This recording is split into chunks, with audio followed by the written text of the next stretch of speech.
आते हैं जहां पर मंच पर यह खेला होने के लिए सिर्फ कुछ ही पल बाकी हैं। हमारे संवाददाता वहां पर लगातार मौजूद हैं और कुछ ही पलों में यहां पर स्वामी प्रसाद मौर्य और अखिलेश यादव पहुंच जाएंगे। हमारे साथ में हमारे संवाददाता चंद्रमणि लगातार वहां से बने हुए हैं, सपा कार्यालय में मौजूद है, पल पल का अपडेट आप तक पहुंचा रहे हैं। चंद्रमणि, कितना और वक्त अखिलेश यादव और स्वामी प्रसाद के मंच पर पहुंचने में?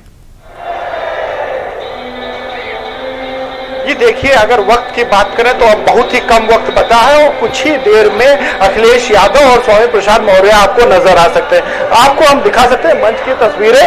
मंच पर सिर्फ 3 कुर्सियां इस समय खाली नजर आ रही हैं, जिसमें एक पर अखिलेश यादव निश्चित तौर से विराजमान होंगे और एक तरफ स्वामी प्रसाद मौर्य और दूसरी तरफ जो धर्म सिंह सैनी की उपस्थिति हो सकती है। ऐसी संभावनाएं हैं कि जो 3 मंत्रियों ने इस्तीफा दिया था उसमें से आज दारा सिंह चौहान यहां पर सपा की सदस्यता नहीं ले रहे हैं, वो अगले क्रम में लेंगे। और जो 2 मंत्री हैं यानी कि स्वामी प्रसाद मौर्य और धर्म सिंह सैनी, दोनों यहां पर अखिलेश यादव के साथ में समाजवादी पार्टी की सदस्यता लेंगे। और एक भी महत्वपूर्ण बात है कि जितने भी विधायक यहां पर जो बागी विधायक दिख रहे हैं, उन्होंने समाजवादी पार्टी की लाल टोपी लगा ली है। तो जिस प्रधानमंत्री ने लाल टोपी को लेकर निशाना साधा था, तो उसका जवाब भी समाजवादी पार्टी की तरफ से दिया जा रहा है।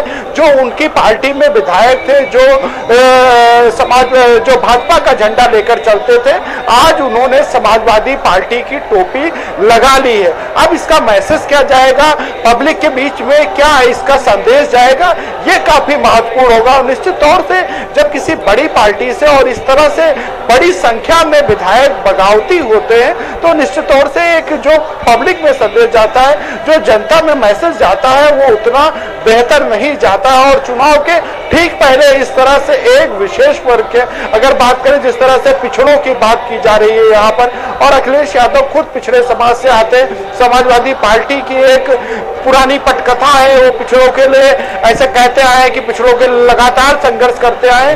तो तमाम चीजों को लेकर क्या पिछड़ों को जोड़कर क्या सत्ता के दरवाजे तक अखिलेश यादव पहुंचेंगे, तमाम चीजें हैं। पर फिलहाल इस समय भाजपा को जरूर कहीं ना कहीं क्षति जरूर हो रही है। बिल्कुल, यानी कहीं ना कहीं जो नुकसान है वो आने वाले वक्त में भाजपा जरूर उठाएगी। और जिस तरह का माहौल हम आपके पीछे चंद्रमणि देख रहे हैं, काफी क्योंकि गाने बजाने वहां पर बज रहे हैं, और साथ ही साथ अभी हमने देखा था जब थोड़ी देर पहले स्वामी प्रसाद मौर्य अपने आवास से निकले थे, तो वहां पर भी ढोल नगाड़ों के साथ जो है वो कार्यकर्ता और समर्थक उनका स्वागत कर रहे थे।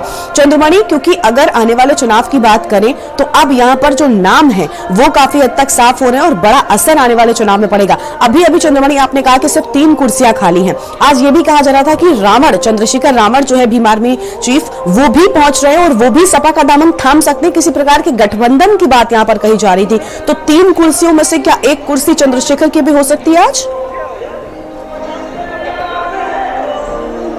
जी देखिए, चंद्रशेखर की बात करें, चंद्रशेखर आज मिलने जरूर आए हैं, पर अखिलेश यादव के इस चुनाव में देखा गया है कि वो हर चीज सोच समझ कर रहे हैं, रणनीति के तहत कर रहे हैं। वो एक ही दिन सारे कार्यक्रम करके पूरा जो मीडिया हाइक है वो दूसरों या एक ही कार्यक्रम को नहीं समेटना चाहते।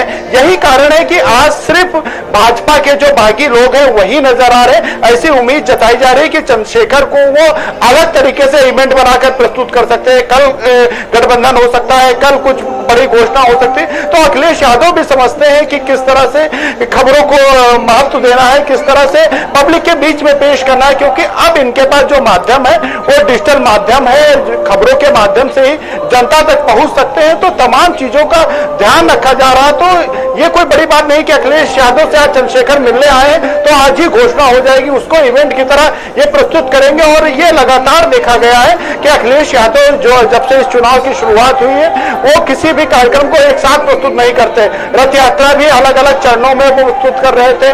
और जब ज्वाइनिंग हो रही थी, जब अन्य दलों से आने वाले लोगों की ज्वाइनिंग हो रही थी, तो एक हफ्ते के बाद अगले हफ्ते इस तरह से कार्यक्रम रख रहे हैं। तो ये विशेष रणनीति है। अब ये देखना होगा कि ये जनता पर कितना कारगर हो रही है। एक दिन में सिर्फ चर्चा बटोरना वो नहीं चाहते, और इसीलिए चरणों में चर्चा बटोरना। बिल्कुल चंद्रमणि, यानी आने वाले वक्त में भी इस तरह के और मंच होंगे जहां से बड़े नामों का ऐलान अखिलेश यादव करेंगे। बहुत बहुत शुक्रिया आपका हमारे साथ जुड़ने के लिए और पल पल का अपडेट के न्यूज के दर्शकों तक सबसे पहले पहुंचाने के लिए। तो सपा के खेला की शुरुआत हो चुकी है और कुछ ही पलों में आज इस मंच से बड़े ऐलान होंगे और बड़े नाम सामने आएंगे। और फिलहाल मेरे साथ इस बुलेटिन में इतना ही। आप बने रहिए के न्यूज इंडिया के साथ। नमस्कार।